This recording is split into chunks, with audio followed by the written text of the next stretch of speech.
What's up, guys? I already shot the video that you clicked to watch, but I just want to add this clip in here real quick. I was watching back through the video during editing, and I didn't really make it clear that this is all the rounds you should have. I'm just saying bare minimum. These are subject to change and all that stuff, but I'm saying bare minimum for like a beginner like my young self, or anybody else that's not like hardcore prepper or whatever. They just want something to set to the side. So I just wanted to clarify. By no means do I mean that this is all you need. This is just minimum, and more is better. So I just want to clear that up before people started commenting that's not enough. All right, thanks for watching, and I'm going to roll in the actual video now. Thank you. So I'm Realist here. I just want to do a quick video on my personal opinion for how much ammo you should keep on hand, stockpiled, whatever you want to call it. There's a lot of debate on this topic on YouTube. I'm sure we all have seen all the videos of people's opinions, but I just wanted to share my thoughts and put my own spin on it. Uh, I just want to start off by saying, as a young kid in college, I think most of us can relate. I mean, if you're old enough to buy a gun and stuff, most of us can relate that money's tight when you're in school, car payment, and all that stuff. And this is mostly directed towards a beginner. And yeah, so let me get into it. I think per gun, a lot of people on the internet, they always say, oh, 30,000 rounds for this. But realistically, I think a good start is 500 rounds per gun. Now, I only have about 4 or 5 long guns, so to me, that's doable for now. But 500 rounds per gun is where I would start. I got 500 rounds of AR 5.56 in here, XM1D93, because all I have is one AR so far. Now that can will get sealed up and put away for a rainy day. That won't get touched. And then everything I buy from here on out, I'll be starting like a separate can for shooting and just starting to save up again. But for minimum 500 rounds, I think is a great start to tuck away. People always talk about SHTF.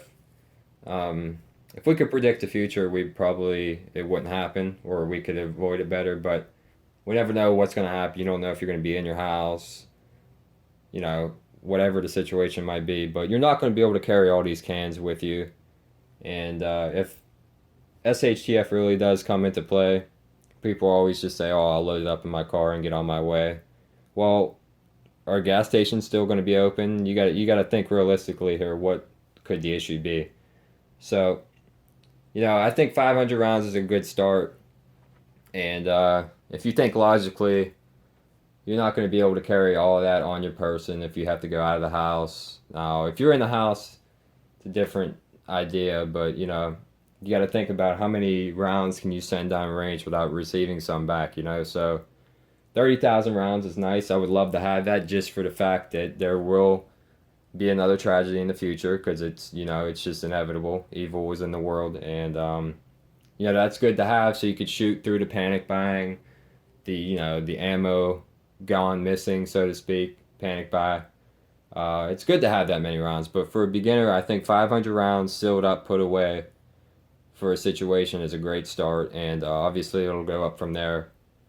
But per gun, I'm talking, so you know that's just my opinion on the baseline.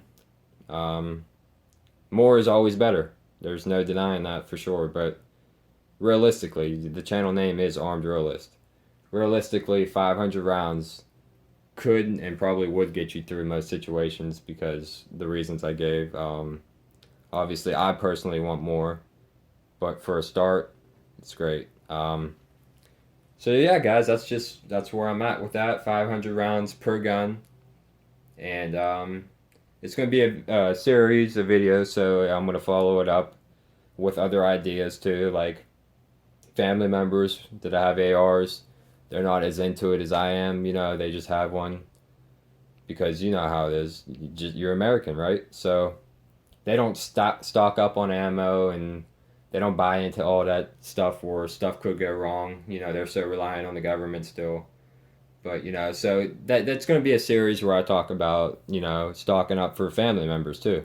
Like, I have 4 other gun owners in my family, and they don't have stock. They might have a 50 round box of self defense ammo. So I would like to be that guy that's there, on a rainy day, and they're like, man, I wish I'd have bought some ammo. So this number is going to go up to 500 minimum baseline, but I think that's a great start, and there's going to be more in this series of other, contingencies where you should stock up if you could afford it, when to buy ammo, all that stuff. But I appreciate you guys watching, and there will be more to this series. So if you're interested in what else I have to say, check back, subscribe if you want. I'm not going to make you guys do anything, but like, dislike, they both help me. I appreciate you guys watching, and I'll see you later.